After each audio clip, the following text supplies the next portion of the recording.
السلام عليكم متابعينا الكرام، كيف حالكم؟ أتمنى أن تكونوا بخير وفي تمام الصحة والعافية.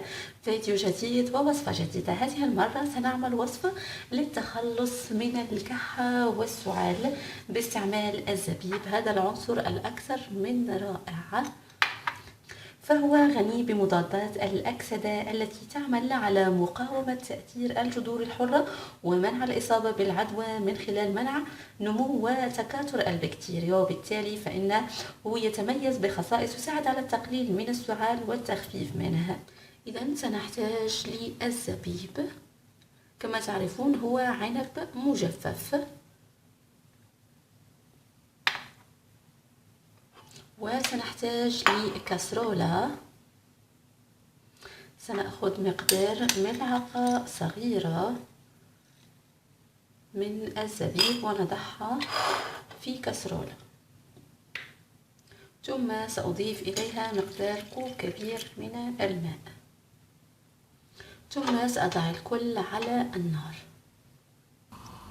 ثم أضعه على النار كما ذكرت ليغلي جيدا. بعد أن يغلي جيدا نقوم برفعه من على النار. بعد رفعه من على النار نقوم بتغطيته ونتركه منقوعا حتى يبرد. بعد أن يصبح دافئ نوعا ما سأقوم بوضعه في كوب، وأحتفظ أيضا بالزبيب. سنحصل على ماء بهذا اللون. يفضل أن تضعوه في وعاء زجاجي واحتفظوا به. وعلى مدار اليوم نتناول من هذا المشروب، خلال كامل اليوم سنتناول هذا الكوب، في كل مرة نشرب منه، من الصباح حتى المساء. ستلاحظون خلال 3 أيام أن الكحة ستخف كثيرا، كما أن هذا المشروب سيساعدكم كثيرا في التخلص من البلغم. بالنسبة للزبيب المتبقي يمكنكم تناوله هو الآخر، سيساعدكم كثيرا في التخلص من الكحة. فالزبيب رائع جدا، يعمل على تقوية الجهاز المناعي، إذ يحتوي على المعادن والفيتامينات التي تدعم صحة الجهاز المناعي، مما يساهم في تسريع الشفاء والتقليل من شدة السعال.